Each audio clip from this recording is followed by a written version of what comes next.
Bismillah. Assalamualaikum warahmatullahi wabarakatuh. Alhamdulillah hamdan katsiran tayyiban mubarakan fihi kama yuhibbu rabbuna wa yarda. Asyhadu an la ilaha illallah wahdahu la syarika lah wa asyhadu anna Muhammadan abduhu wa rasuluhu la nabiyya ba'da. Allahumma salli wa sallim ala nabiyyina Muhammad sallallahu alaihi wasallam. Alhamdulillah, Allah Subhanahu wa taala senantiasa memberikan kita kesehatan, memudahkan kita sejenak duduk nuntut ilmu. Semoga Allah Subhanahu wa taala memberikan kita kemudahan untuk masuk ke dalam surganya kelak di hari kiamat. Insyaallah untuk pertemuan-pertemuan berikutnya kita akan kupas yaitu 286 cara meraih ampunan dari Allah Subhanahu wa taala. Ini ana ambil dari kitab yang berjudul Al-Bihar Az-Zakhirah fi Asbabil Maghfirah. Ya. Kenapa kita kupas ini? Banyak penyebabnya. Salah satunya adalah kita sebagai seorang manusia tidak lepas dari namanya dosa. Makanya di antara kerahman dan rahimnya Allah memberikan kita jalan-jalan untuk kita hapus dosa-dosa kita. Dalam rangka apa? Bahwa ketahuilah untuk masuk ke dalam surga Allah persyaratannya adalah dosa kita itu bersih. Yang meraih ampunan dari Allah. Makanya di dalam bab masalah pengampunan ini, di antara poin penting yang harus diingat oleh setiap muslim adalah jangan pernah putus asa dari rahmat Allah. Sebanyak dan sebesar apapun dosa yang pernah kita lakukan, mau kita mungkin ada di antara kita yang pernah mencuri, mungkin ada yang pernah berzina, udah berzina punya anak digugurkan kandungannya, mungkin ada ya juga yang dulu pernah melakukan hal-hal yang dilarang oleh Allah. Seberapapun besar dosa kita, Allah Subhanahu wa taala firmankan kepada kita dalam surah Az-Zumar ayat 53, Qul ya ibadiyalladzina asrafu ala anfusihim. Katakanlah, hai hamba-hambaku yang telah melampaui batas terhadap diri mereka. La taqnatu min rahmatillah. Jangan kalian putus asa dari rahmat Allah. Innallaha yaghfiru dzunuba jami'a. Sesungguhnya Allah itu mengampuni seluruh dosa. Mungkin ibu-ibu lalu berkata, kandai Allah mengatakan dalam ayat ini sesungguhnya Allah mengampuni dosa. Mungkin kita bertanya, dosa saya diampuni enggak? Tapi Allah mengatakan jami'an, semuanya. Innahu huwal ghafurur rahim. Sesungguhnya Dia Maha Pengampun lagi Maha Penyayang. Karena itu di sini kita harus ingat bahwa rahmat Allah adalah luas, mencakup orang-orang yang melakukan maksiat. Apalagi dia meninggal dan belum tidak meninggal dalam keadaan melakukan syirik. Kalau dia meninggal dalam keadaan melakukan syirik, maka dosanya tidak diampuni oleh Allah Subhanahu wa taala. Inilah bahayanya syirik itu. Makanya juga dalam banyak ayat Allah tegaskan kepada kita perintah agar jangan sampai nanti di akhir hayat kita termasuk di antara orang-orang yang menyesal.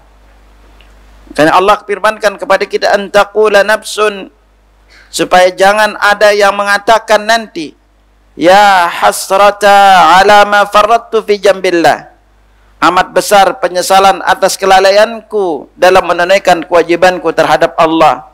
Wa in kuntu laminal khasirin. Sesungguhnya aku termasuk orang-orang yang memperolok-olok agama. Maka di sini jangan sampai nanti kita juga masal antaqula hina taral azab, atau supaya jangan ada yang berkata kelak ketika dia melihat azab neraka, lau annali karratan fa akuna minal muhsinin. Andai aku dapat kembali ke dunia agar aku bisa menjadi orang-orang yang berbuat baik.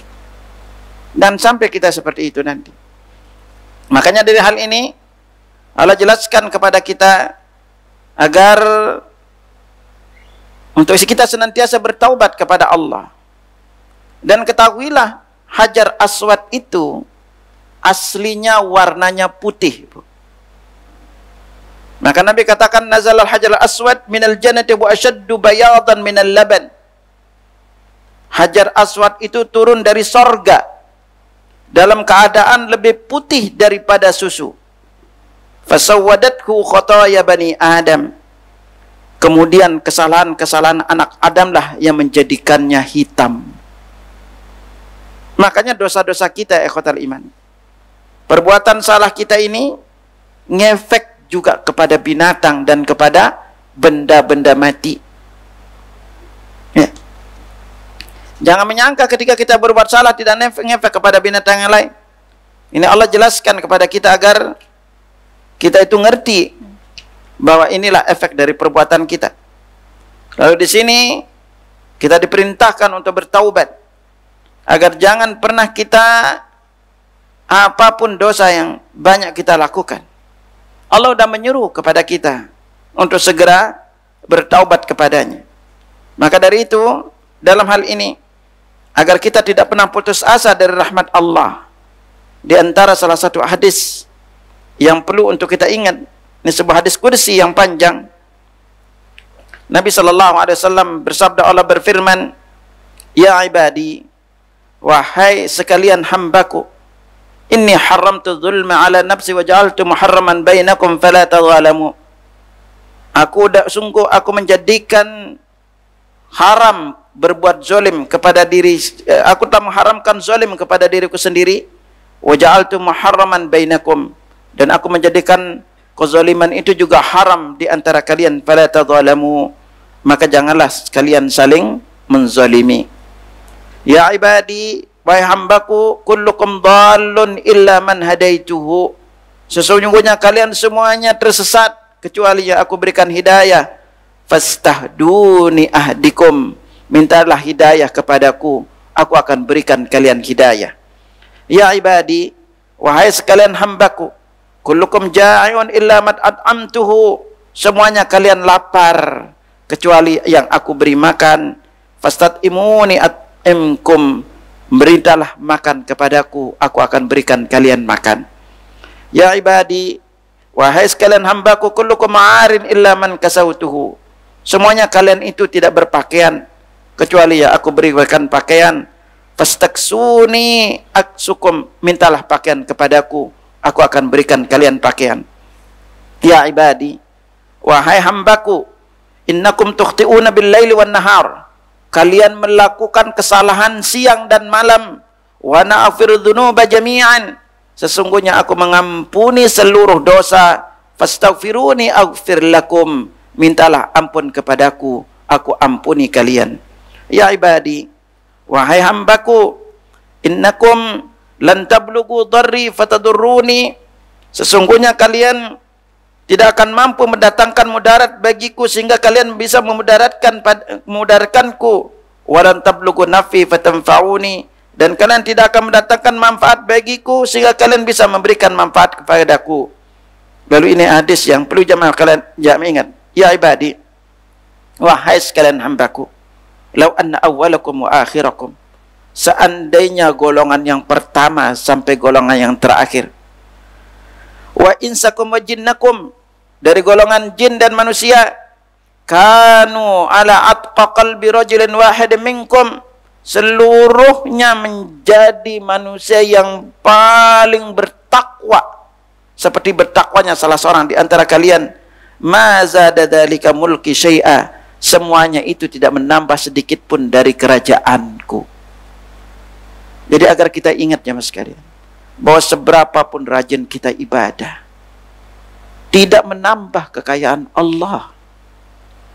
Lalu Nabi lanjutkan, lau anna awwalakum wa akhirakum wa insakum wa jinnakum, seandainya golongan pertama dan golongan terakhir dari golongan jin dan manusia, kanu ala afjari qalbi rajulin wahid minkum, menjadi manusia yang paling bejat di antara kalian. Seluruhnya manusia paling bejat ya. Seperti orang paling bejat di antara kalian.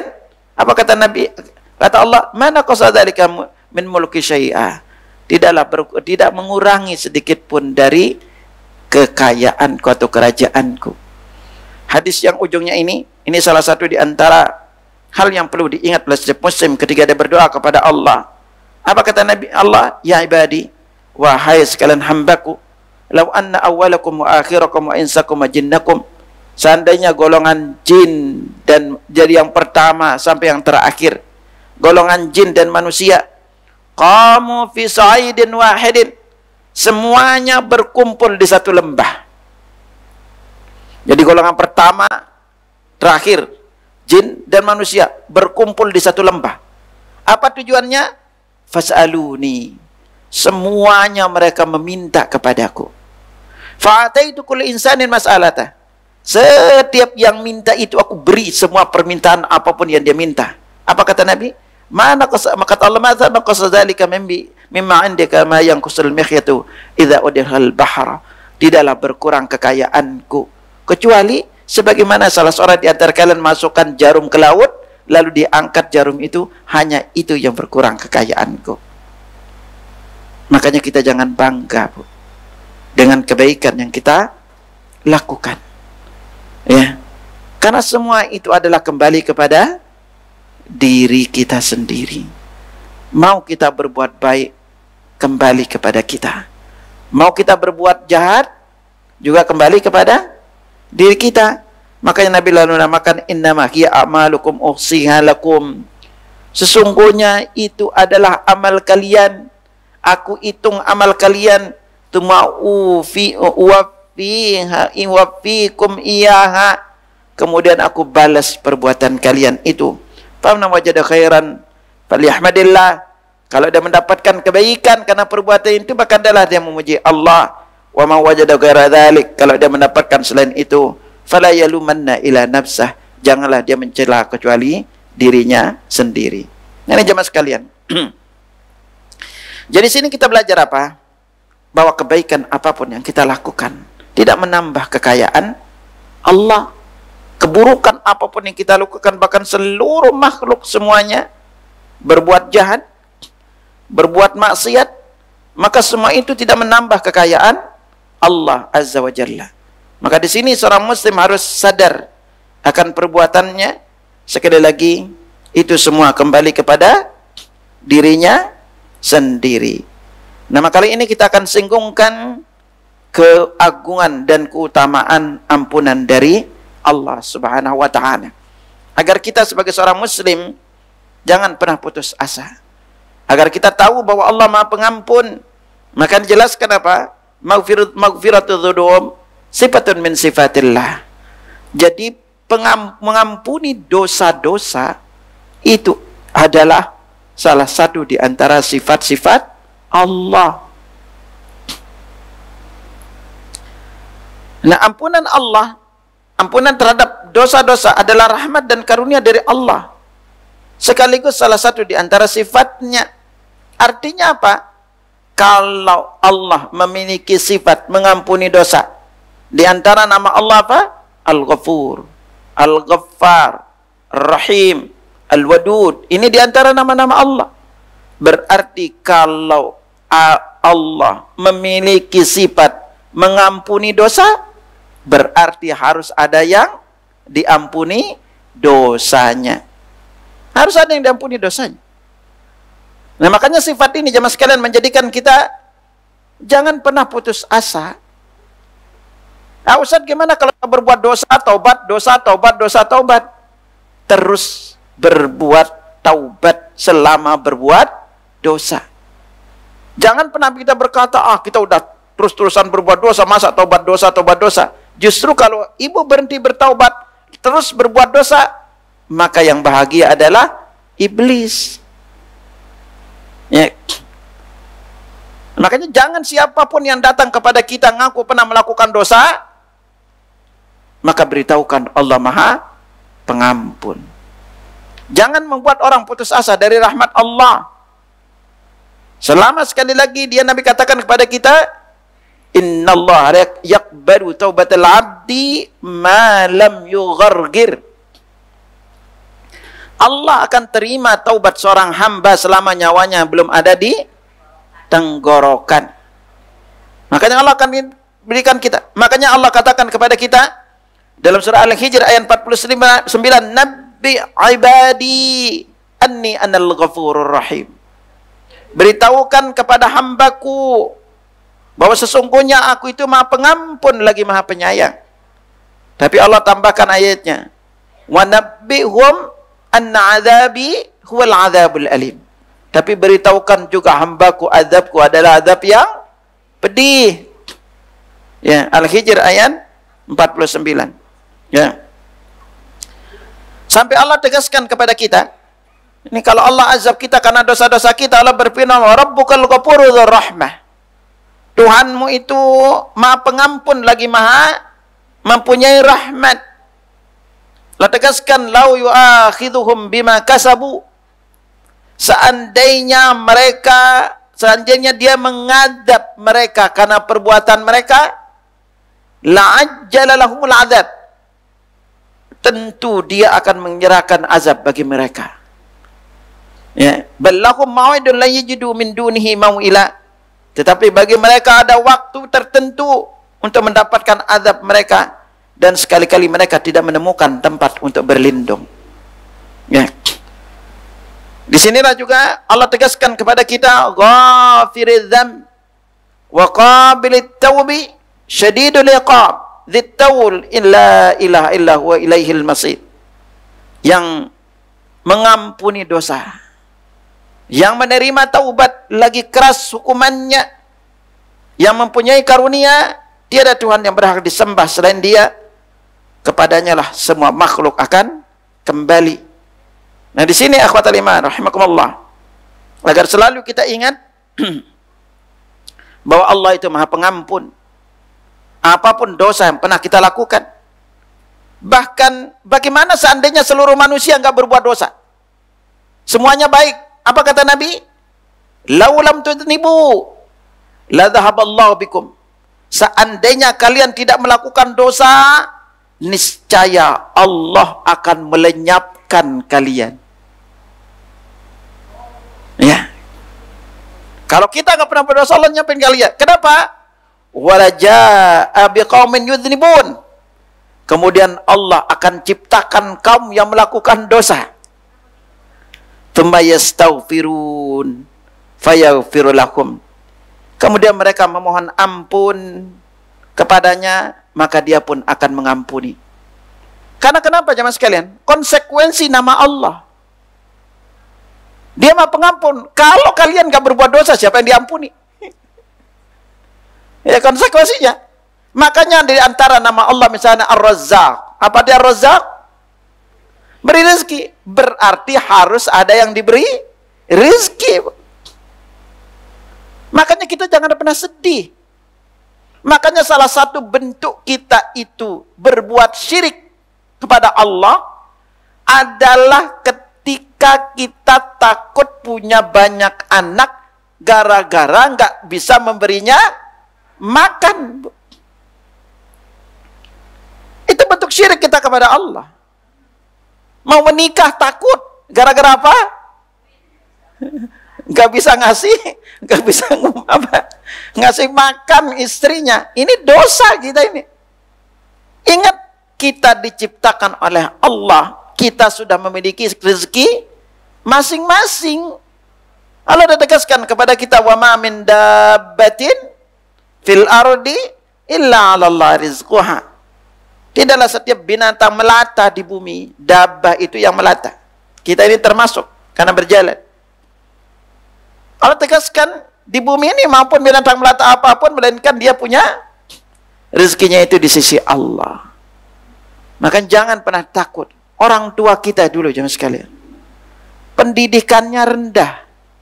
Paling pendidikan tinggi dulu SR kan?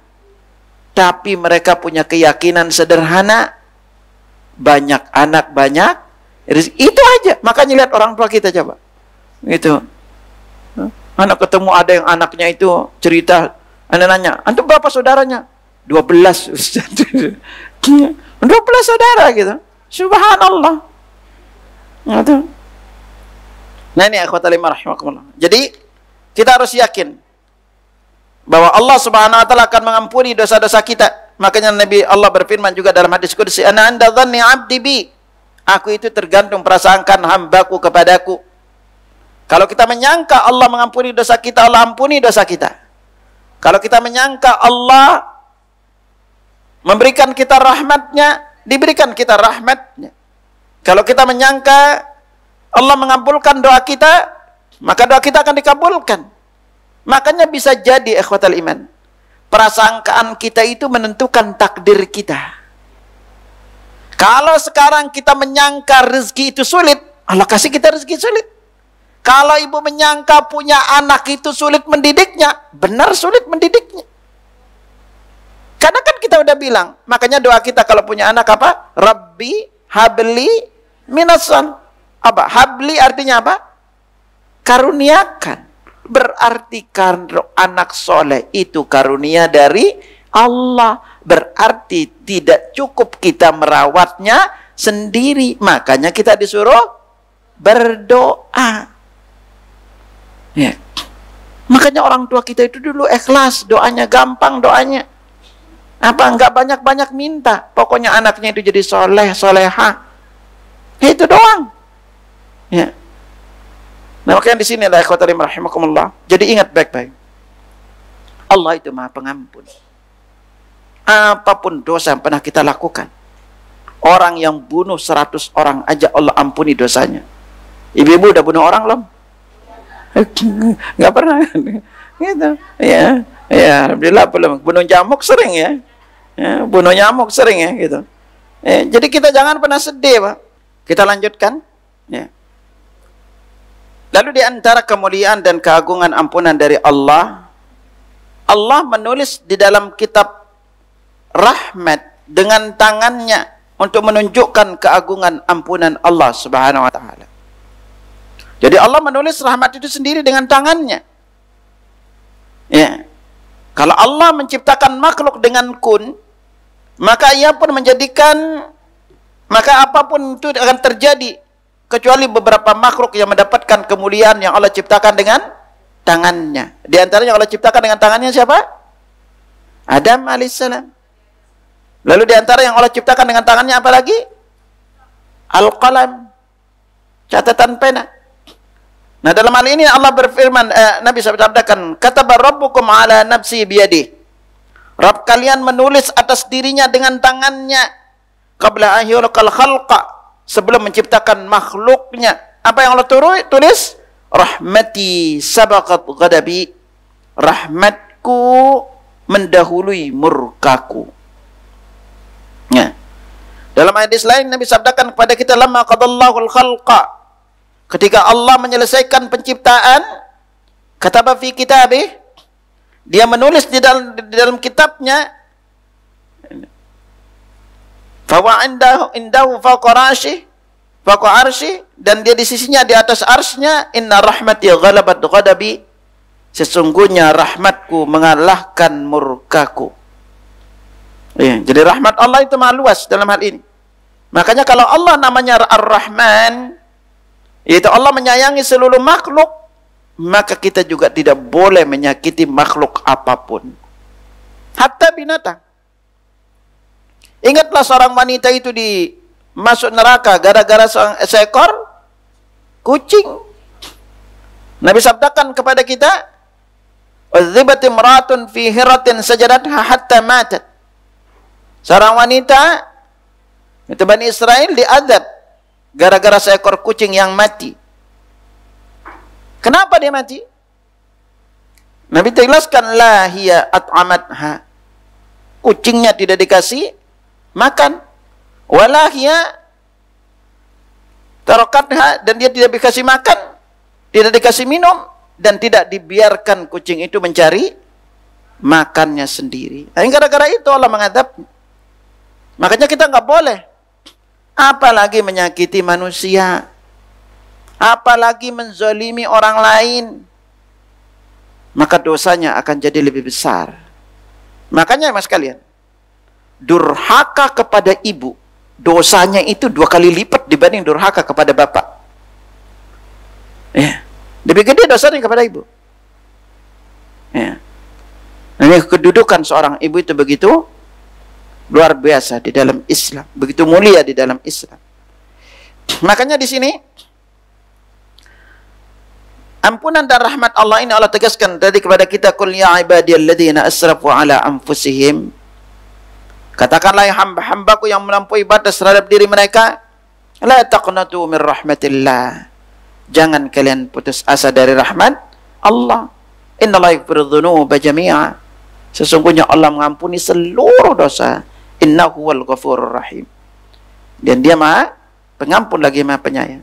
Dalam ayat lain Allah firmankan, innallaha la yaghfiru an yushraka bih wa yaghfiru ma duna dzalika liman yasha, sesungguhnya Allah tidak mengampuni dosa syirik dan mengampuni selain dosa syirik bagi siapa yang dia kehendaki.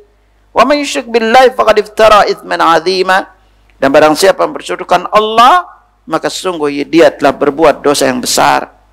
Kapan dosanya ini tidak diampuni? Kalau dia meninggal dalam keadaan berbuat syirik, dan dia tidak bertaubat, maka disinilah bahayanya namanya syirik. Kita harus belajar mana-mana yang syirik, karena hampir, sekali lagi jamaah sekalian, begitu banyak keyakinan-keyakinan yang di sekitar kita ini itu baunya bau syirik. Ya, coba ibu-ibu, ketika tangannya gatal bilangnya apa? Dapat duit. Berarti kalau tangannya nggak gatal-gatal nggak dapat duit. Subhanallah. Itu ada kupu-kupu masuk bilangnya ada tamu. Itu termasuk keyakinan-keyakinan syirik. Ikhwatal iman. Ya, madanya kedut-kedutan gitu mau dapat. Ya, macam-macam ini. Itu. Nah ini hati-hati, karena ini berbau-bau syirik nih. Apalagi betapa banyak kaum muslimin takut kalau anak kedua duluan nikah dibanding anak yang pertama. Itu ya. Itu lalu ngasih pelangkah. Subhanallah. Makanya kenapa kok keyakinan syirik ini banyak beredar di masyarakat kita? Itu enggak lepas ibu sekalian dari nenek moyang kita. Siapa nenek moyang kita? Pelaut, bukan ulama, jadi pelaut nenek moyang kita. Iya kan? Kan ibu hafal nenek moyangku seorang pelaut. Jadi karena bukan ulama wajar banyak syiriknya. Iya, itu macam-macam keyakinan kita ini ya. Itu. Nah makanya ini yang harus kita wanti-wanti ya. Nah dalam hal ini juga ikhwatal iman, di antara salah satu kemuliaan ampunan Allah, Allah itu mengajak kita untuk memohon ampun, memerintahkan kita bersegera meminta ampunan kepada Allah, bersegera untuk bertaubat. Makanya Allah berfirman, sabiqu ila maghfiratin min rabbikum, berlomba-lombalah kalian untuk mendapatkan ampunan dari Tuhan kalian, wa jannatin arduha ka'ardis samai wal ard, surga yang luasnya seluas langit dan bumi, uiddat lilladzina amanu billahi wa rasulih, yang disediakan untuk orang-orang yang beriman kepada Allah dan Rasulnya. Dzalika fadlullah yu'tihi man yasha, demikian itu adalah karunia yang Allah berikan kepada siapa yang dia kehendaki. Wallahu dzul fadlil azim, dan Allah mempunyai karunia yang besar. Surat Al-Hadid ayat 21. Sementara dalam surah Ali Imran ayat 133 Allah berfirman, wasari'u ila maghfiratin min rabbikum, dan bersegeralah kamu kepada ampunan dari Rabbmu, wa jannatin 'arduhas samawati wal ard, dan surga seluas langit dan bumi, uiddat lil muttaqin, yang disediakan untuk orang-orang yang bertakwa. 133 ya. Nah di sini akhwatul iman rahimakumullah, agar setiap muslim tahu bahwa Rabbnya itu mengajaknya untuk berlomba. Ya. Ampunan ini kita disuruh untuk bersegera minta. Ya. Jangan ditunda.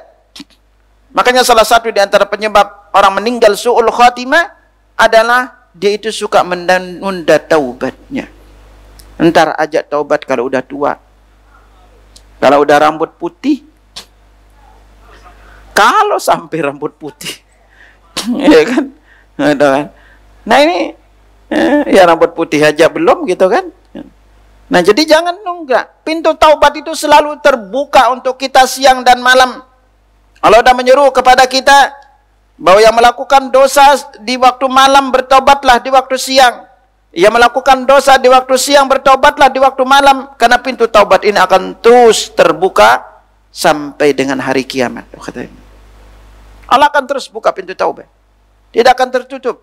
Tadi kecuali kita berada di titik-titik sakaratul maut. Makanya Nabi pun dalam sehari itu membaca taubat itu sampai dengan 70 sampai 100 kali. Itu Nabi udah diampuni dosa yang dulu dan akan datang. Kita yang gak jelas juntrungnya nih. Banyak gaya lah gitu. Ya udah malas taubat, ibadah sedikit banyak gaya gitu.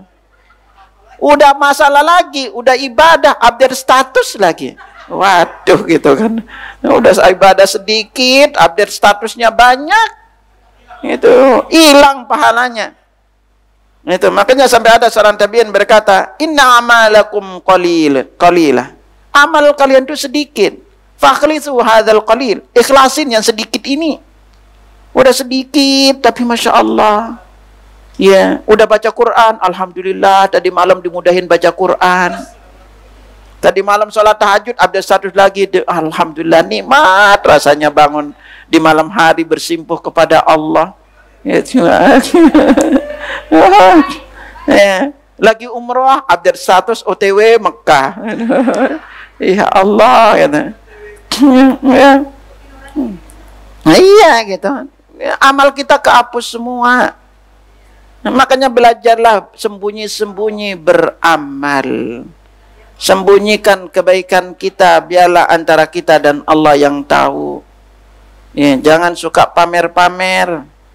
Ya kan, nambah menjadikan amal kita itu menjadi hilang saja. Ya, apalagi yang konten-konten ya. Ya, dan ikhwatal iman, salah satu keistimewaan orang-orang yang rajin taubat, orang-orang yang senantiasa memohon ampun kepada Allah, itu didoakan oleh malaikat pemikul arsy. Ya. Makanya permohonan ampunan para malaikat pemikul arsy untuk orang-orang yang beriman menunjukkan akan keagungan ampunan ini. Kita mohon ampun pada Allah. Allah berfirman dalam surat Al-Mu'min ayat 7, alladzina yahmiluna al-arsya wa man haulahu. Dan para malaikat yang memikul arsy dan malaikat yang berada di sekelilingnya, apa yang mereka sibuk? Apa sibuknya malaikat ini? Allah juga tegaskan, yusabbihuna bihamdi rabbihim. Mereka bertasbih dan bertahmid kepada Rabb mereka. Maka ini keagungan tasbih dan tahmid. Malaikat itu seringnya apa? Membaca subhanallahi wa bihamdi. Jadi malaikat yang memikul arsy ini, itu luar biasanya nih. Itu. Ya. Wa yu'minu nabi, dan mereka juga beriman kepadanya. Lalu berikutnya apa? Wa yastaghfiruna lilladzina amanu. Dan mereka memohonkan ampun untuk orang-orang yang beriman. Subhanallah. Kita ini kalau beriman ini dimohonkan ampun oleh malaikat. Didoakan oleh malaikat. Apa doa malaikat? Rabbana wasi'ta kulla syai'in rahmatan wa ilma. Wahai Rabb kami, rahmat dan ilmumu meliputi segala sesuatu.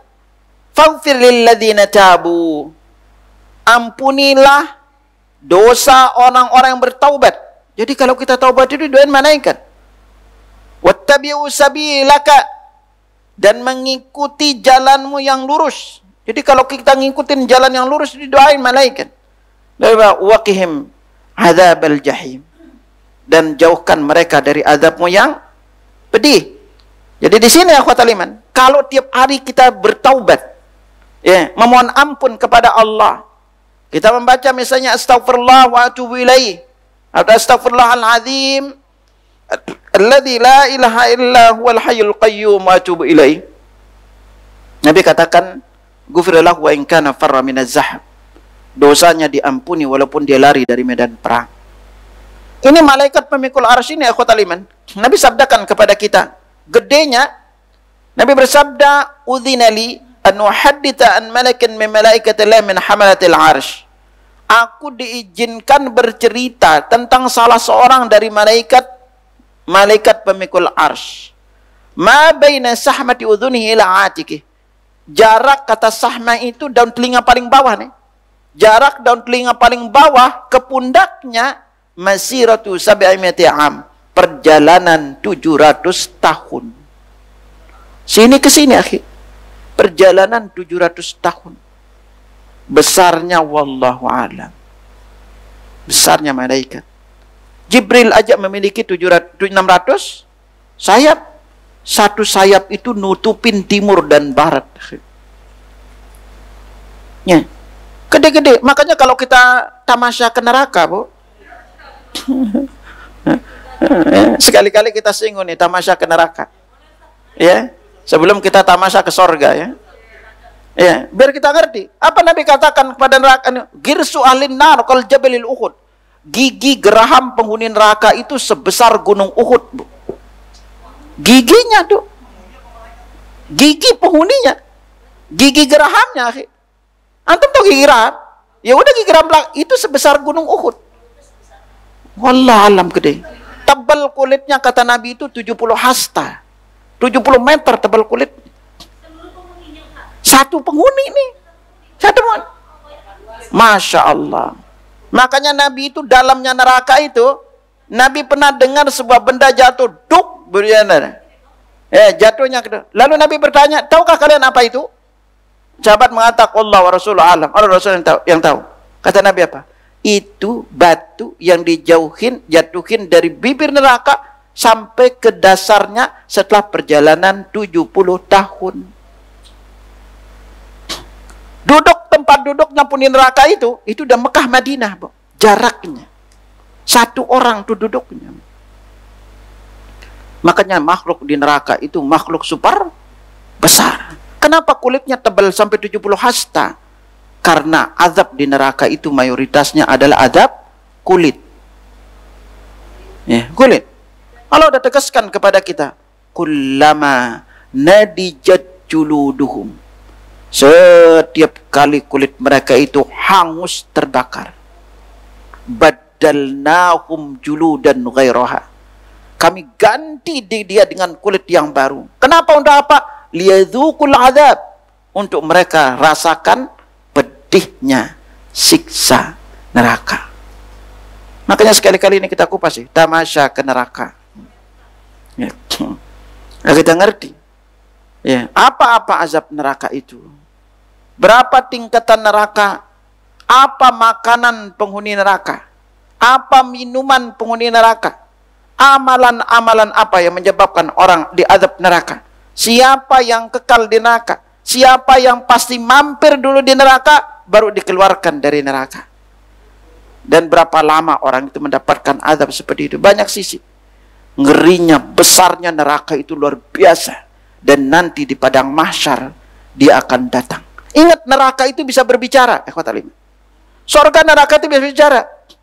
Dalam surat Qaf Allah tegaskan kepada kita, udah dimasukin penghuni neraka nih, nggak penuh-penuh. Apa kata neraka? Hal min mazid, ada tambahan nggak? Masih ada lagi nggak?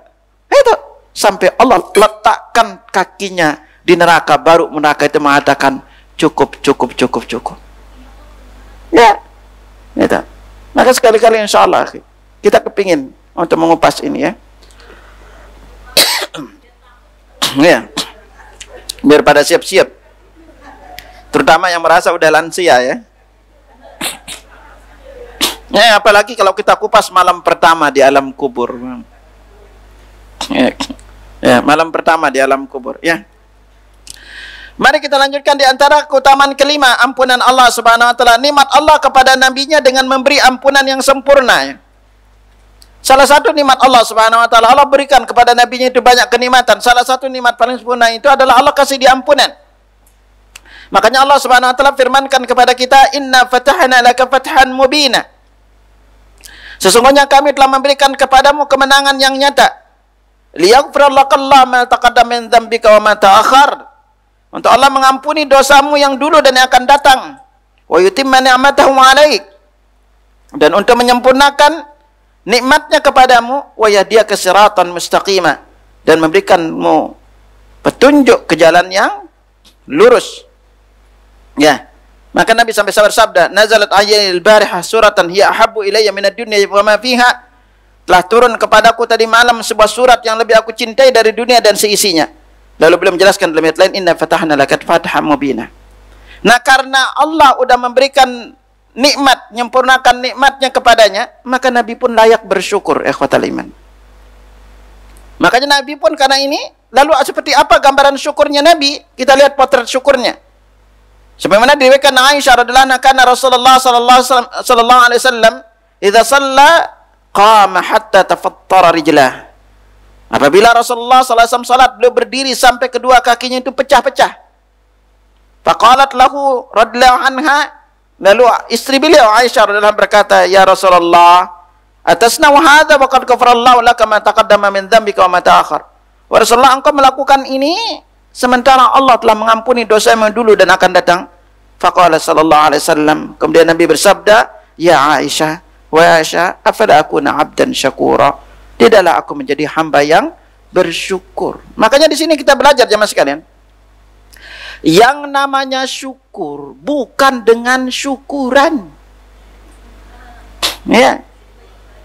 Itu potretnya Nabi ini. Berarti karena syukur beliau itu semakin banyak ibadah. Makanya para ulama mendefinisikan syukur itu sarfun ni'ami ala ma yardahul mun'im.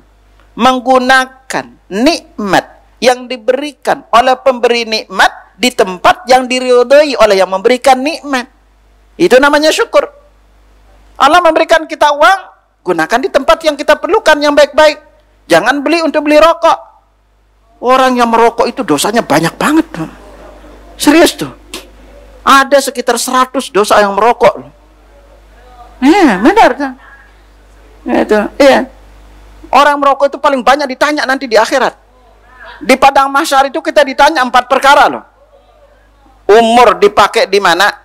Masa muda dipakai di mana? Harta dari mana dapat, kemana digunakan?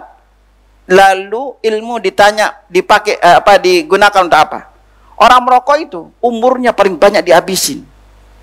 Coba ngerokok satu batang habis berapa? Bisa 5-10 menit loh. Benar apa enggak? Tapi sholatnya berapa menit? Paling 5 menit. Nanti catatan amalnya rokok 10 menit, sholat 5 menit. Terus itu ketulis tuh. Yang paling berat nih, rezeki. Dari mana dapat, kemana dipakai? Ditanya.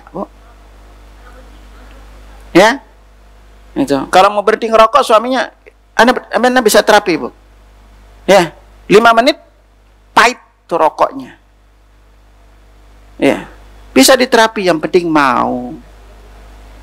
Ya, makanya kita bersyukur. Dikasih mata, gunakan untuk baca Quran. Digunakan kasih kesehatan, gunakan untuk taklim. Ya, itu. Makanya dengan kita bersyukur, kita taklim, kita sholat, ya, kita ibadah, itu namanya syukur. Ya. Dan inilah bentuk syukur kita kepada Allah, karena Allah masih kita kasih umur panjang. Makanya ketika ibu-ibu terutama yang masuk usia 40-50 nih, ini rata-rata berapa? 30 apa 20?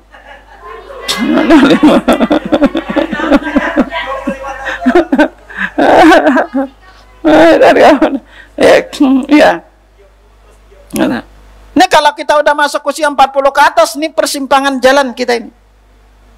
Ya. Kita harus milih mau kemana.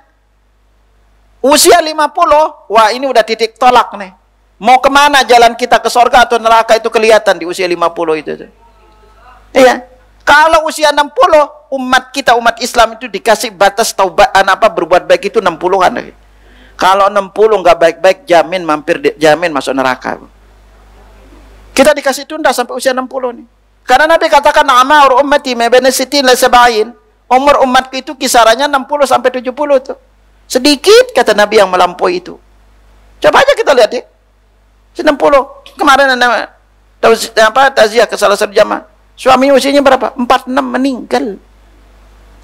46. Anda ingat tuh salah satu jamaah. Hari itu ulang tahunnya, usia 40, hari itu meninggal. Ulang tahunnya dia meninggal, usia 40. Ya, subhanallah. Makanya anda perhatiin tuh. Anda kemarin ngomong, kita ini jamaah sekalian perlu diingat, terutama laki-laki tuh. Usia 40, 50 ini titik kritis. Banyak orang meninggal di usia ini. Kalau dia bisa selamat sampai 50, insya Allah itu umurnya lebih panjang. Ya. Anda perhatiin aja, banyak orang itu meninggal. Makanya sekarang di usia 40, 50 ini kudu kita banyak berdoa. Ya, antum-antum yang usia 40 ini, udah masuk 40, itu kudu rajin berdoa dengan surat Al-Ahqaf ayat 15 ya. Rabbi auzi'ni an ashkura ni'mataka allati an'amta 'alayya wa 'ala walidayya wa an a'mala salihan tardahu wa aslih li fi dhurriyyati inni tubtu ilaika wa inni minal muslimin. Dari sekarang antum, karena kenapa? Usia 40 ini ya kata iman, itu usia orang rada-rada sukses. Ya? Sukses 40. Nah di usia 40 ini seringkali kita lupa kesehatan. Ya, makanya ada yang kena jantung, ada yang kena kanker, ya, ada yang kena kencingkan apa diabetes. Maka di sini perlu untuk wanti-wanti di usia ini. Ya, perempuan juga sama. Ya, itu perempuan juga sama. Ya, gitu. Lalu berikutnya di antara keistimewaan kita memohon ampun adalah bahwa kita nih umat Muhammad di antara syafaat Nabi itu adalah syafaat dimohonkan ampun untuk pelaku dosa besar kelak di hari kiamat. Makanya kita ini sebagai umat Muhammad bersyukurnya kita ini nih. Makanya Nabi sabdakan kepada kita likulli nabiyyin da'watun mustajabah. Setiap nabi itu mempunyai doa yang mustajab. Yad'u biha, yang dengannya dia berdoa. Jadi makanya kalau antum perhatiin, ketika para nabi itu angkat tangan berdoa di azab kaumnya, turun azab. Ya. Tapi nabi kita, apa kata beliau? Wa inni ikhtaba'tu da'wati, dan aku menyimpan doaku. Kenapa nabi menyimpannya? Dalam riwayat lain jelaskan waridu an akhtabiya da'wati syafa'atan li ummati fil akhirah. Aku ingin menyimpan doaku sebagai syafaat untuk umatku nanti di hari kiamat. Jadi kita ini yang melakukan dosa besar. Ya. Dalam riwayat lain mengatakan fatajjalal kullu nabiyyin da'watahu, masing-masing nabi telah menyegerakan doanya. Nabi aja menyimpankan untuk kita. Bahkan dalam hadis lain Nabi katakan khuyirtu baina syafa'ati wa baina ayyadkhula syatru ummatil jannah. Aku diberi pilihan antara syafaat dan masuknya separuh umatku ke dalam sorga. Fakhtartus syafa'ah. Lalu aku memilih syafaat. Ya. Jadi kita ini ya kata liman. Ampunan, itu permohonan ampunan merupakan doa yang Nabi simpan untuk kita. Yang nanti Allah Subhanahu Wa Taala akan berikan, Nabi berikan kepada kita di hari kiamat. Maka bersyukurlah kita sebagai umat beliau Sallallahu Alaihi Wasallam. Ya. Ya kan kita mendapatkan ampunan berupa syafaat agar kita mendapatkan ampunan dari Nabi Sallallahu Alaihi Wasallam. Nah ini syukurnya kita sebagai umat beliau. Ya. Lalu akhwatul iman, di antara keistimewaan ampunan ini adalah bahwa Allah Subhanahu Wa Taala mempermudah taubat bagi umat Rasulullah Sallallahu Alaihi Wasallam. Ya. Kita ini apapun dosa-dosa yang pernah kita lakukan, maka kita bisa untuk segera minta taubat. Berbeda dengan umat terdahulu. Coba kita lihat misalnya contohnya Bani Israel. Allah Subhanahu Wa Taala firmankan kepada kita dalam surah Al-Baqarah ayat 54, "Wa idz qala Musa liqaumihi ya qaumi innakum dhalamtum anfusakum bittikhadhikumul ajla." Ini kita lihat gambaran tobatnya orang-orang terdahulu. Dan ingatlah ketika Musa berkata kepada kaumnya, "Hai kaumku, sesungguhnya kamu telah menganiaya dirimu sendiri karena kamu telah menjadikan anak lembu sebagai sesembahan." Ya. Fatubu ila rabbikum. Maka bertaubatlah kamu kepada kamu kepada Rabbmu. Bagaimana cara taubatnya? Faqtulu anfusakum. Ya. Bunuhlah diri kalian sendiri. Jadi kalau orang dulu itu disuruh taubat caranya bunuh diri. Kita enggak nih. Dzalikum khairul lakum inda bariikum. Yang demikian itu lebih baik untuk kalian di sisi Tuhan, kalian fataba alaikum, sehingga dia menerima taubat kalian. Innahu huwat tawwabur rahim. Sesungguhnya dia yang Maha penerima taubat. Makanya dijelaskan oleh Hafidz Ibnu Katsir, Ini adalah cara taubat yang Allah wajibkan kepada Bani Israel yang telah menjadikan anak sapi sebagai sembahan. Ibnu Abbas berkata, sesungguhnya taubat mereka adalah hendaknya setiap orang membunuh siapapun yang ditemuinya, baik anak atau bapaknya. Dia harus membunuhnya dengan pedang tanpa mempedulikan siapa yang terbunuh di tempat tersebut. Subhanallah, itu polanya, Bu. Ya, gitu. Maka ini kita umat Muhammad gampang disuruh bertaubatnya. Ya. Jadi tinggal kita bertaubat kepada Allah Subhanahu wa taala, maka Allah akan mengampuni dosa-dosa kita. Lalu berikutnya apa? Ampunan itu terhalang bagi orang-orang munafik dan kafir.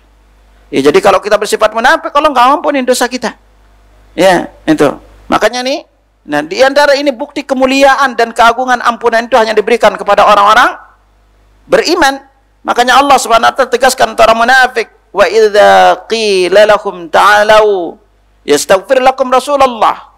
Dan apabila dikatakan kepada mereka mari beriman agar Rasulullah memintakan ampun bagimu, itu lawaw ru'usahum, mereka membuang muka, yasudduna wa mustakbirin, wa ra'aitahum yasudduna wa mustakbirin, dan mereka berpaling muka, mereka menyombongkan diri, ya, sambil berpaling muka, ya. Sawa'un 'alaihim astaghfirta lahum am tastaghfir lahum la yaghfirullahu lahum. Lalu Allah kata Allah apa? Sama saja bagi mereka kamu mintain ampunan untuk mereka atau kamu mintakan tidak mintain ampun untuk mereka, Allah juga gak akan ampunin mereka. Subhanallah. Maka di sini bahayanya jadi orang-orang munafik, ya. Ya, Allah kata innallaha yahdil qaumal fasikin. Sungguhnya Allah tidak memberi petunjuk kepada orang-orang fasik. Ya. Nah sama juga kepada orang-orang kafir juga. Dalam ayat lain Allah berfirman, istaghfir lahum aw la tastaghfir lahum. In tastaghfir lahum 70 maratan fala yaghfirullahu lahum. Kamu memohonkan ampun bagi mereka atau tidak memohonkan ampun bagi mereka, kendati pun kamu memohonkan ampun bagi mereka itu 70 kali, namun Allah tidak akan memberikan ampunan bagi mereka. Ya. Kenapa? Dzalika bi annahum kafaru billahi wa rasulih. Sungguhnya mereka itulah kafir kepada Allah dan Rasulnya. Wallahu la yahdil qaumal fasikin. Allah tidak memberikan ampunan bagi orang, tidak memberikan petunjuk bagi orang-orang fasik.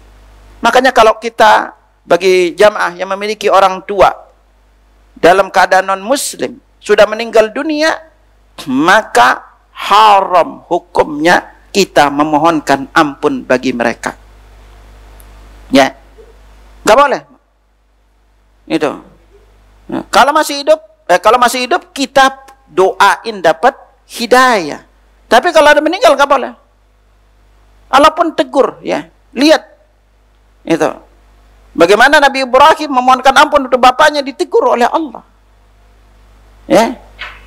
Cuma Nabi Ibrahim pernah berjanji dulu. Makanya kita nggak boleh memohonkan ampun dari mereka. Mau mohon ampun berkali-kali nggak akan bisa. Karena mereka sudah meninggal dalam keadaan kafir. Dan tempat kita pasti akan berbeda dengan dia. Mereka kekal di neraka. Siapapun, kan kasihan Allah, Ustaz. Ya udah, itu jalan hidayah. Karena hidayah ini hak Allah. Allah berikan kepada siapa yang dia kehendaki. Kita bersyukur dapat hidayah. Nabi pun tidak bisa memberikan hidayah kepada pamannya. Sampai Nabi ketika pamannya meninggal dunia itu tidak masuk Islam, nangis Nabi. Lalu Allah tegur dengan ayat turun, ayatnya mengatakan, ya, apa, innakala tahdi man ahbabta. Sesungguhnya engkau tidak bisa memberikan hidayah kepada orang yang engkau cintai. Walakinnallaha yahdi man yasha. Tapi Allah memberikan hidayah kepada siapa yang dia kehendaki. Ini agar kita ngerti bahwa hidayah itu hak Allah. Makanya kita jangan heran nih Bapak sekalian, ya. Jangan heran. Ada di antara teman kita itu gampang diajak kepada kebaikan. Diajak taklim gampang, tapi ada sulit banget diajak kepada kebaikan. Diajak taklim sulit, tapi kalau diajak makan-makan cepet. Gitu. Gampang kumpulnya gitu loh kan. Banyak gitu. WA sekali mau udah yang daftar banyak gitu kan. Tapi kalau taklim, Masya Allah. Nah inilah namanya jalan hidayah. Tidak diberikan. Allahnya berikan hidayah kepada dia kehendaki, ya. Itu. Makanya ini pentingnya untuk kita ngerti. Nah, saking agungnya juga masalah ampunan ini, Allah pun menyuruh kita membacanya di malam Lailatul Qadar. Makanya Aisyah bertanya kepada Nabi, "Ya Rasulullah, ara'aita in alimtu ayyu lailatin Lailatul Qadri, ma aqulu fiha?" Wahai Rasulullah, apa yang aku ucapkan jika aku mengetahui malam itu adalah malam Lailatul Qadar? Apa kata beliau? Quli, ucapkanlah, Allahumma innaka afuun tuhibbul afwa fa'fu anni. Ya, ini kita dianjurkan untuk baca.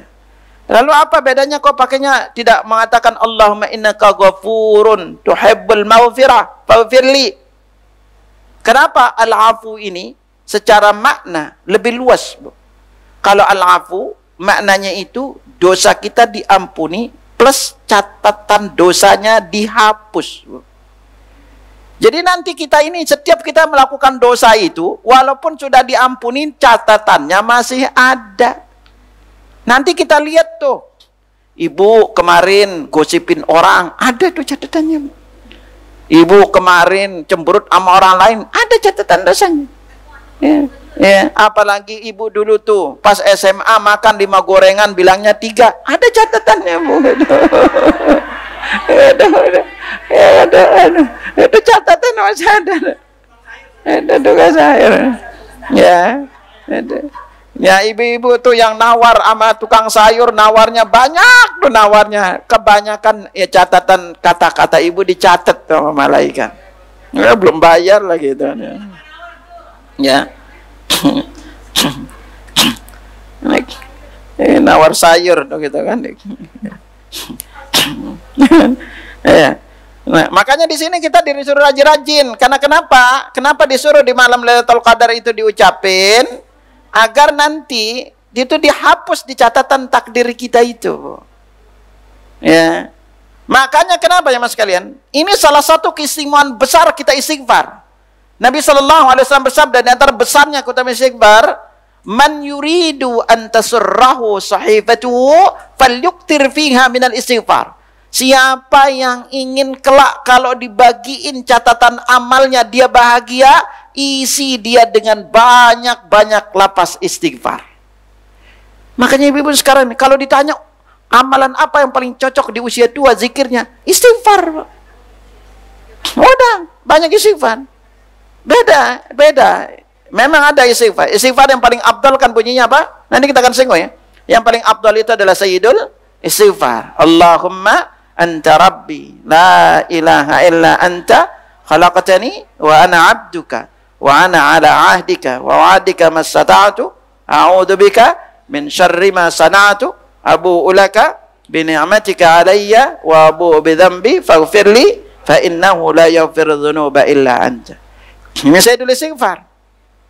Kita bisa baca juga istighfar yang lain. Ibu bisa baca doanya Nabi Adam, Rabbana zalamna anfusana wa in lam taghfir lana wa tarhamna lanakunanna minal khasirin. Nanti bisa baca doa Nabi Yunus, la ilaha illa anta subhanaka inni kuntu minal zalimin. Ya, banyak lafaz-lafaz istighfar ini. Tapi tidak dicontohin ada lafaz istighfar. Astaghfirullah Rabbal. Ini enggak ada lafaz ini, Bang. Ya, enggak ada contoh lafaz seperti ini dari Nabi SAW. Bacalah lafaz istighfar yang dari Al-Quran dan sunnah Nabi sallallahu alaihi wasallam. Nabi sudah ajarkan kepada kita banyak. Yang pendek astagfirullah wa atubu ilaih, atau baca istighfar lainnya ya.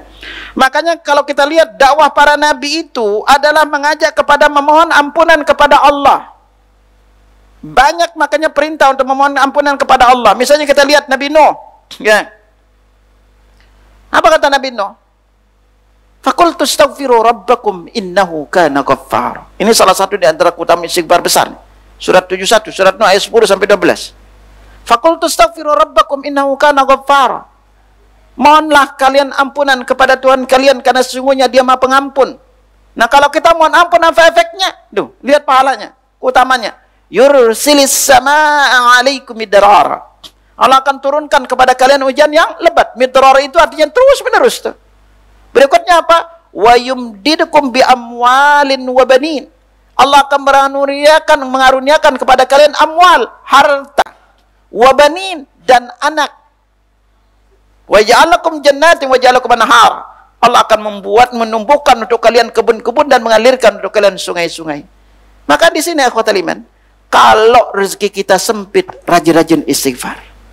Makanya ada seorang yang mengadu kepada Hasan Al-Basri, dia datang ngaduin keringnya karena banyak binatang mati, disuruh istighfar. Lalu dia mengadu kesusahan hidupnya, disuruh istighfar. Lalu dia satu lagi mengadu tidak punya anak, suruh istighfar. Lalu istrinya berkata, 3 orang datang dengan masalah yang berbeda, engkau suruh dia istighfar semua. Apa kata beliau? Aku menyuruhnya itu bukan dari diriku sendiri, tapi Allah berfirman. Kemudian beliau baca surat ini tadi, surat Nuh, surat 71 ayat 10 sampai 12. Makanya ibu-ibu kalau kesulitan punya anak, rajin istighfar. Ya, kalau yang pengen nambah anak, rajin istighfar. Kalau nambah istri, bukan istighfar, nambah istri. Gitu. Rajin-rajin istighfar. Makanya dakwah para nabi itu nyuruh pada istighfar ya. Jadi Nabi Nuh, bahkan Nabi Nuh juga berkata dalam surat Nuh ayat 7 mengatakan, wa inni kullama da'autuhum litaghfir lahum, dan sesungguhnya aku setiap kali aku menyuruh mereka kepada iman agar engkau mengampuni mereka, apa yang dilakukan kaumnya? Ja'alu asabi'ahum fi adanihim. Mereka menjadikan jari jemari mereka itu ke telinganya, ya. Wastaghtahu thiyabahum. Lalu mereka menutup mukanya dengan bajunya. Subhanallah. Wasarru wastakbaru istikbara, dan mereka tetap mengingkari dan menyombongkan diri dengan sangat, ya. Nah, inilah ikhwatal iman. Dakwah para nabi itu ngajak kepada ampunan. Nabi Hud berkata apa? Wa ya qaumi astaghfiru rabbakum tsumma tubu ilaih. Wahai sekalian kaumku, mohonlah ampunan kepada Tuhan kalian dan bertaubatlah kepadanya. Kalau mohon ampun apanya? Yursilis samaa 'alaikum midrara. Allah akan turunkan untuk kalian hujan yang lebat. Wa yazidkum quwwatan ila quwwatikum, dan dia akan menambahkan kekuatan kalian kepada kekuatanmu. Wala tatawallaw mujrimin, dan janganlah kamu berpaling sambil berbuat dosa. Nah, Nabi Syuaib berkata kepada kaumnya apa? Wastaghfiru rabbakum tsumma tubu ilaihi. Dan mohonlah ampun kepada Rabbmu, kemudian bertaubatlah kepadanya. Inna rabbi rahimun wadud. Sesungguhnya Rabbku maha penyayang lagi maha pengasih. Bahkan Nabi Saleh di dalam dakwahnya juga berkata, wa ila thamud akhahum salihah. Dan kepada kaum Thamud kami utus saudara mereka Saleh. Apa perintahnya Nabi Saleh? Qala ya qaumi ibudullah ma lakum min ilahin ghairuh. Wahai kaumku, sembahlah Tuhan yang tidak ada sembahan selain Dia. Wa ansya'akum minal ard, dan Dia telah menciptakan untuk kalian tanah atau bumi. Wasta'marakum fiha, dan menjadikan kalian sebagai pemakmurnya. Fastaghfiruhu tsumma tubu ilaihi. Mohonlah ampunan kepadanya, kemudian bertaubatlah kepadanya. Inna rabbi qaribun mujib. Sesungguhnya Rabbku amat dekat, rahmatnya lagi memperkenankan doa hambanya. Bahkan Nabi SAW menganjurkan kepada kita, wa anistaghfiru rabbakum tsumma tubu ilaihi, dan hendaklah kamu memohon ampunan kepada Rabbmu dan bertaubatlah kepadanya. Yumati'kum mata'an hasanan ila ajalin musamma. Niscaya Dia memberikan kenikmatan yang baik yang terus-menerus kepadamu sampai waktu yang telah ditentukan. Wa yu'ti kulladzi fadlin fadlah, dan memberikan kepada tiap orang-orang itu yang mempunyai keutamaan balasan akan keutamaannya. Wa in tatawallaw, jika kalian berpaling, fa inni akhafu 'alaikum 'adzab yaumin kabir. Aku takut akan menimpa kalian azab yang besar kelak di hari kiamat. Maka di sini ikhwatul iman, bahwa dakwah para nabi itu semuanya selain tauhid adalah kita memohon ampunan kepada Allah. Jadi apapun masalah hidup, perlu jamaah ingat, apapun masalah hidup kita itu berawal dari dosa-dosa kita. Maka Allah Subhanahu wa taala firmankan kepada kita, ma asabakum min musibatin fabima kasabat aydikum. Apapun musibah yang menimpa kalian, itu hasil perbuatan tangan kalian. Sama juga kerusakan di muka bumi ini. Allah sampai tegaskan kepada kita, zaharal fasadu fil barri wal bahr. Telah nyata kerusakan di daratan dan lautan. Ya. Karena apa? Bima kasabat aydin nas. Karena perbuatan tangan-tangan manusia. Hasil perbuatan mereka. Lalu Allah bilang apa? Liyudhiqahum ba'dalladhi amilu. Untuk Allah rasakan akibat perbuatan mereka itu sendiri. Tujuannya apa? La'allahum yarji'un. Agar mereka kembali taubat kepada Allah. Makanya jangan heran, akhi. Makanya kita jangan heran nih. Biasanya seringkali rajin ibadah kalau lagi ada masalah. Kalau lagi ada masalah khusyuk, rajin, bahkan ibadah sambil nangis-nangis. Kalau udah banyak duit, tawafnya banyak di mall. Lama tawafnya di mall. Nyari satu baju keliling ujung ke ujung. Nggak jadi beli lagi. Nah ini ikhwatal iman. Maka dari itu kita diajarkan perbanyaklah bertaubat. Ya. Bahkan, nah di antara kemuliaan taubat, istighfar ini adalah diharamkan ampunan bagi setan dan dijadikannya ampunan sebagai nikmat bagi anak Adam karena Allah memuliakan mereka. Ya. Syaitan itu tidak diampuni. Makanya Nabi katakan, inna syaitan qal wa izzatika ya Rabb. Syaitan berkata, ya Rabbi, demi keperkasaanku, la abrahu ughwiya ibadaka madamat arwahum fi ajsadihim. Ini kata syaitan. Aku akan senantiasa menyesatkan mereka selama ruh mereka masih ada di jasad mereka. Itu janjinya syaitan, luar biasa. Dia udah berjanji benar untuk menyesatkan kita, apapun jalannya. Tapi apa kata Allah? Faqala Rabb, Allah berfirman, wa izzati wa jalali, demi kemuliaanku dan keperasaanku, la azulu aghfir lahum mastaghfiruni. Aku akan senantiasa mengampuni mereka selama mereka memohon ampun kepadaku. Jadi kita jangan pernah putus asa. Apapun sekali lagi dosa yang pernah antum lakukan, mohon ampun kepada Allah, kembali kepada Allah. Ya, karena memang apa? Kita ini bukan makhluk yang maksum. Ya. Itu. Kita makhluk yang banyak membuat kesalahan dan dosa. Nabi-nabi pun pada melakukan dosa. Tapi itu adalah karena mereka manusia. Lihat Nabi Adam melakukan kesalahan. Apa yang dilakukan Adam? Fa'akala minha. Maka keduanya memakan dari buah pohon itu. Jadi bukan buah itu tidak disebut namanya, bukan buah khuldi, akhi. Enggak ada namanya, enggak dijelasin nama buahnya. Ya, gitu. Kemana kala dia makan apa? Apa yang terjadi? Fabadat lahuma sawatuhuma. Kemudian lalu nampaklah keduanya aurat-aurat mereka. Fatafiqa yakhsifana alaihima min warakil jannah, dan mulailah keduanya menutupi dengan daun-daun sorga, ya. Wa asa Adamu rabbahu faghawa. Adam telah durhaka kepada Rabbnya dan sesatlah ia. Ayat ini ikhwatal iman, coba jamaah perhatiin. Di antara salah satu ciri orang dimurkai oleh Allah adalah Allah jadikan auratnya itu gampang terbuka, Bu. Dan membuka auratnya. Karena Allah keluarkan dari surga Adam itu dalam kondisi telanjang. Makanya orang-orang yang telanjang, yang tidak menutup aurat, itu ciri-ciri orang yang dimurkai oleh Allah Subhanahu wa taala. Ya, makanya kalau ibu-ibu sulit tidak mau menutup aurat, itu ciri-ciri kita dimurkai oleh Allah. Karena Allah Adam dikeluarkan dari surga itu dengan pola tanpa busana.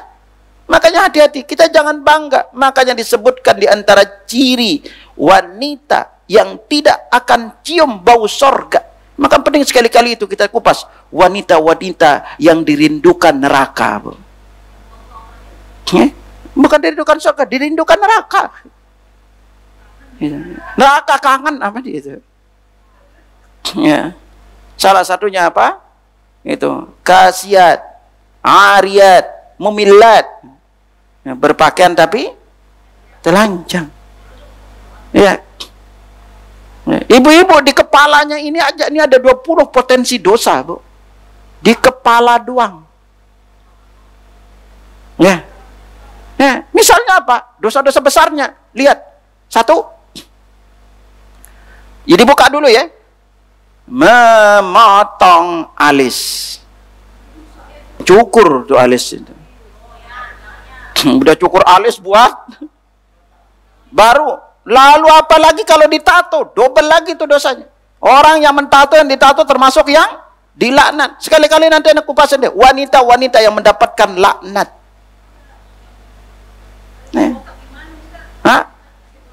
Botaknya disengaja. Iya kalau dia lari apa ndak dikata. Apalagi make sambung bulu mata, itu haram, Pak.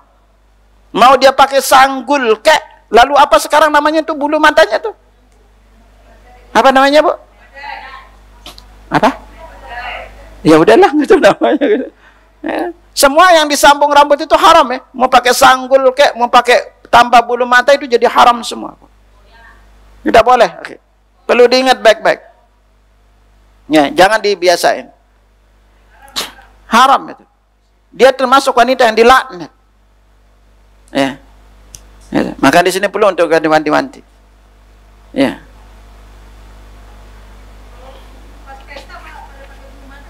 Sama aja. Mau tempel, mau di apa kayak, mau dilem kayak gitu. Semuanya sama. Mau pakai sanggul itu sama.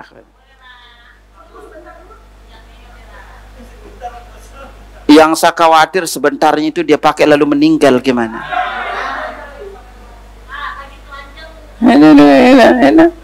Dia pakai lagi dilaknat, Pak, oleh malaikat. Selama dia pakai itu dilaknat oleh malaikat.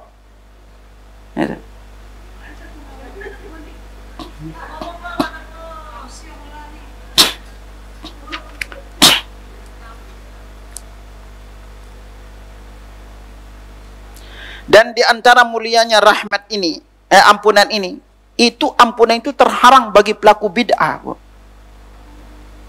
Makanya hati-hati kita. Nabi katakan, Innallah tajarat taubata ala kulli sahibi bid'ah. Sesungguhnya Allah menghalangi taubat atas pelaku bid'ah. Kenapa ya ikhwatal iman?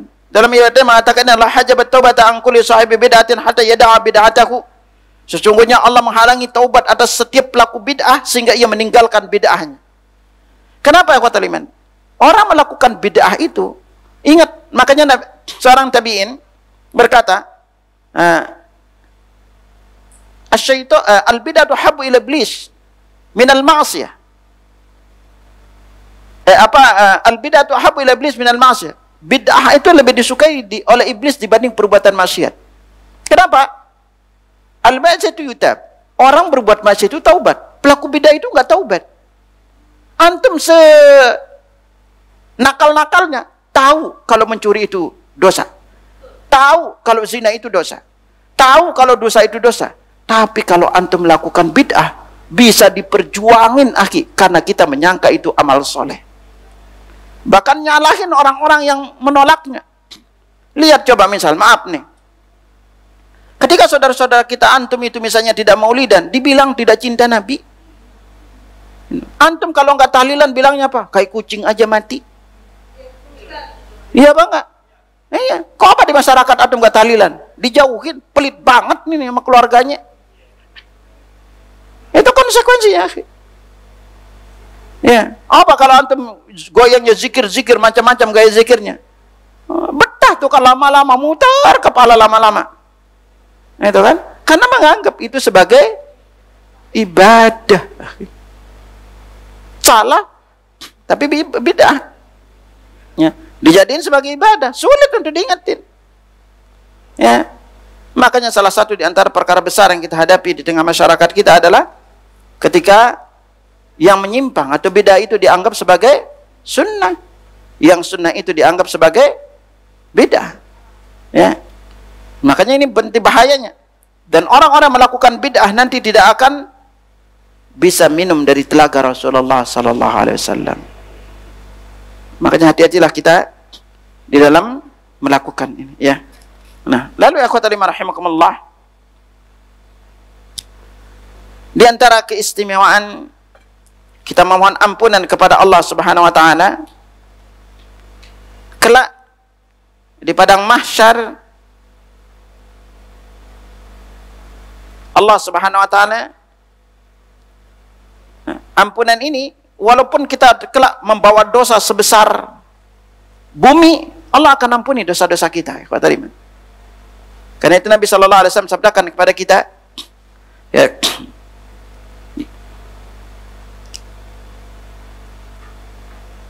ya ibadi, wahai hambaku, lau ataitani biqurabil khataya, seandainya kamu datang kepadaku kala di hari kiamat dengan dosa sepenuh langit dan bumi, tumalaqitani la tusyriku bi syai'a, kemudian engkau bertemu denganku tanpa menyekutukanku dengan suatu apapun, la ataituka biqurabiha maghfiratan, aku akan datang kepadamu dengan ampunan seluas itu juga. Nah, jadi di sini kita belajar apa? Sebanyak-banyaknya dosa kita, Allah akan ampuni kelak dosa kita di hari kiamat. Jadi karena kita sabar aja, ya, Allah akan ampuni dosa-dosa kita. Dan di antara juga kemudian ampunan, barang siapa yang mendustakan ampunan Allah, maka permohonan syafaatnya tidak diterima kelak di hari kiamat. Nah, kan Nabi katakan, innal la'anin la yakunu syufa'a yaumil qiyamati wala syuhada. Sesungguhnya pelaku laknat, nih orang-orang suka melaknat nih, tidak menjadi pemberi syafaat pada hari kiamat dan juga tidak menjadi saksi. Nah, laknat itu maknanya adalah doa agar dijauhkan semutlak dari rahmat Allah dan agar tidak diampuni dosa-dosanya. Karena itu Anas bin Malik berkata, barang siapa yang mendustakan syafaat, maka dia tidak mendapatkan bagian darinya kelak dari kiamat. Makanya kita jangan suka melaknat orang lain, ikhwatalim. Itu enggak boleh. Hah? Hatta walaupun bercanda. Ya. Jadi kan kita sering kita kadang-kadang kan kita berkata semoga kamu dilaknat. Kalau laknat itu artinya dijauhkan dari rahmat Allah. Iya. Nah, kita nggak boleh nyumpahin orang. Ya. Karena sumpah kita itu belum tentu bisa merubah takdir. Kalau ibu mendoakan keburukan untuk orang lain, nggak bisa. Contoh misalnya, dia dapat suami yang soleh kaya, ibu doain agar dia celaka, nggak bisa, Ibu. Dulu pengen nikahin suaminya, yang nikah sama suaminya nggak bisa. Nah, kita doakan biar dapat hidayah, Bu, ya. Itu orang-orang tidak ngerti itu, ya. Itu. Ya. Karena setiap orang yang kesal gara-gara suatu motornya itu, dia dapat dosa loh itu. Ya. Itu. Makanya sama ikhwatal iman. Makanya bahayanya itu korupsi itu seperti ini. Contoh, ada jalan dibuat, lalu dia korupsi. Gara-gara korupsi jalannya nggak bagus, lalu macam ada orang celaka, dia yang tanggung dosanya itu. Karena dia ngurangin bahannya, dosanya gede tuh. Setiap orang yang ngomel gara-gara dia tanggung dosanya. Gitu. Makanya gimana taubatnya? Dia harus mohon ampun kepada seluruh masyarakat tuh. Itu dosanya kalau udah korupsi uang uang rakyat. Ya, itu kalau keburu mati, dia belum taubat, ya nanti kita bisa nuntut dia dari kiamat. Itu repotnya, ikhwatul. Maka dari sini kita belajar, ikhwatul iman. Sekarang mohonlah ampun kepada Allah. Banyak-banyak dimanapun kita berada, mohonlah ampun kepada Allah. Ya, itu. Semoga ini menjadi titik tolak kita untuk selalu berbuat baik. Insya Allah nanti di pertemuan berikutnya, di bab dosa ini, kita akan singgung berikutnya adalah ada 3 amalan. Ya, yaitu ada sebab-sebab kita diampuni dosa-dosa yang dulu, ada sebab-sebab diampuni dosa yang dulu dan akan datang. Lalu ada beberapa amalan yang dengannya kita mendapatkan ampunan dari Allah Subhanahu wa taala. Ya, kita lanjutin ini dulu. Atau ibu kepingin kupas bertamasya ke neraka? Hah? Oh ya, biar semangat ibadah dulu ya. Berarti kita selesaikan ini, nanti diingatin pertemuan berikutnya apa? Ini pembahasannya agak panjang nih ya. Ada sekitar tergantung nih, karena ada 286. Ya, semoga insya Allah kita selesaiin. Nanti kita selesai ini, baru kita kupas tamasya ke neraka ya. Ada, ya. Ada. Ya baik, silakan. Mungkin ada yang ditanyakan? Ada?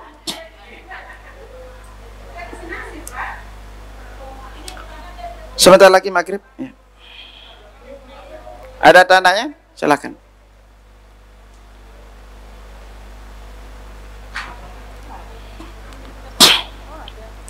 Assalamualaikum Ustaz. Ustaz, saya mau nanya, kalau kita Allah kan mengampuni dan kita bisa meminta rahmat dan kasih sayangnya untuk masuk surga Allah kan. Kalau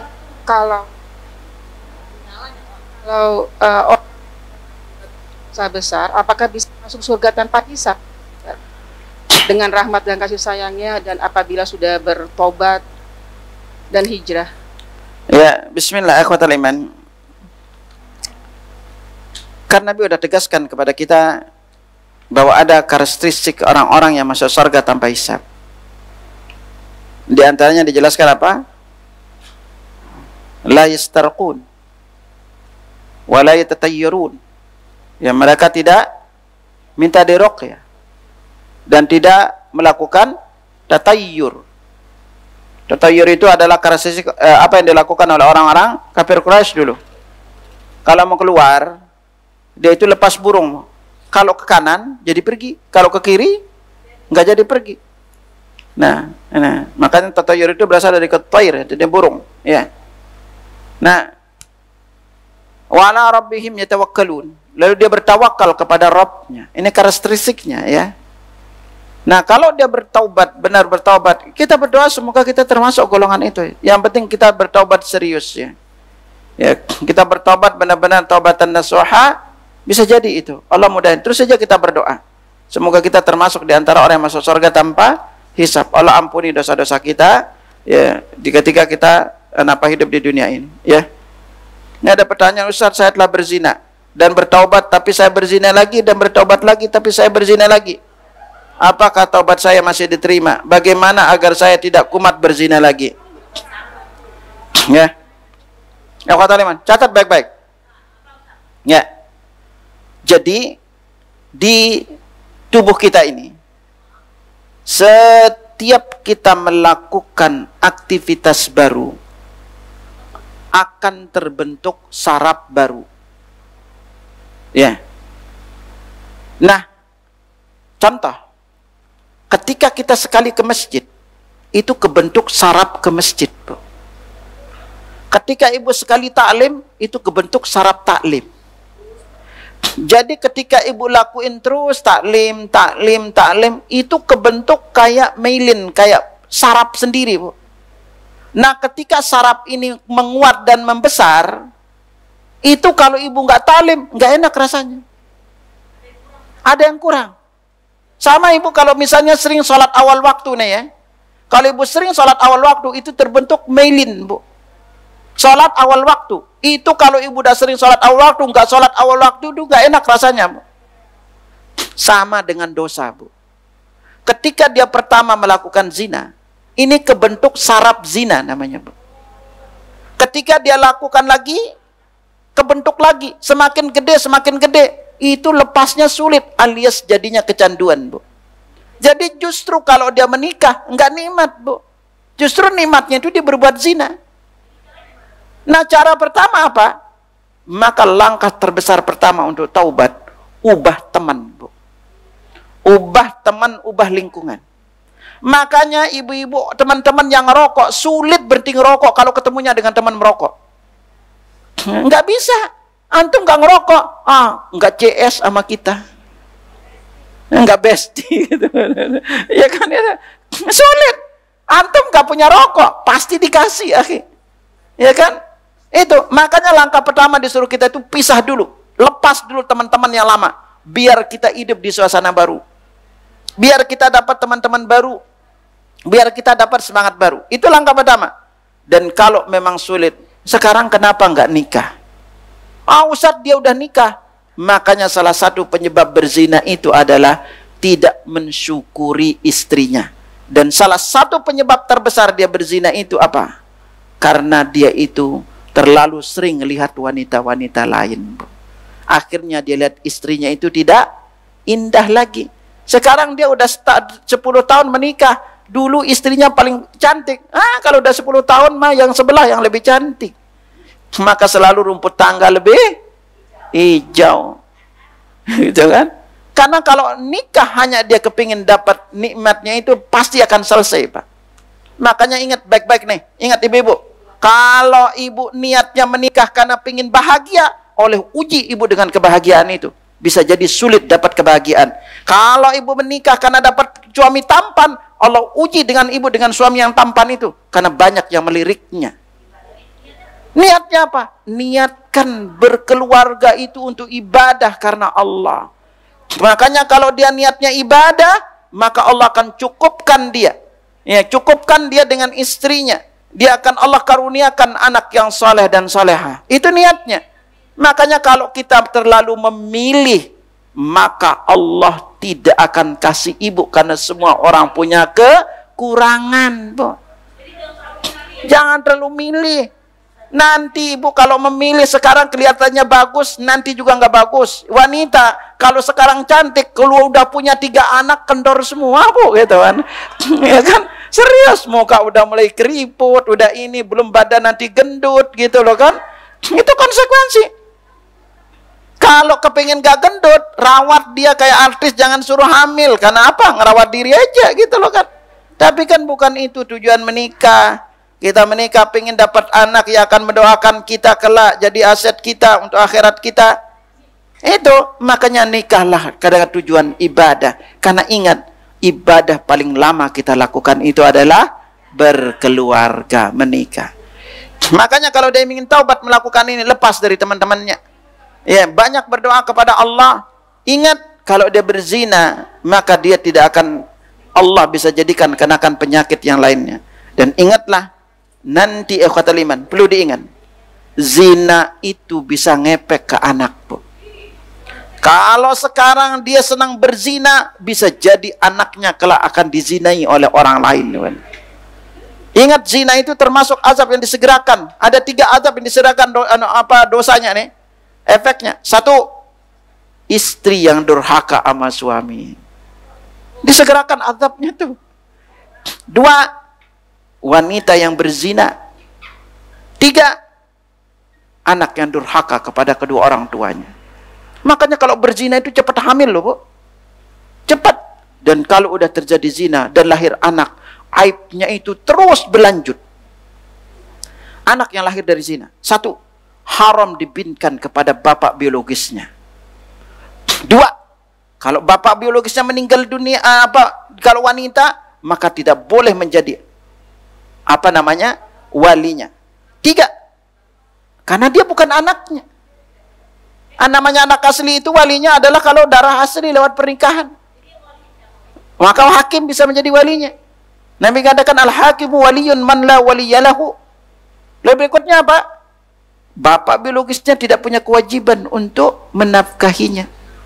Berikutnya, kalau bapaknya meninggal, dia tidak termasuk dalam ahli warisnya.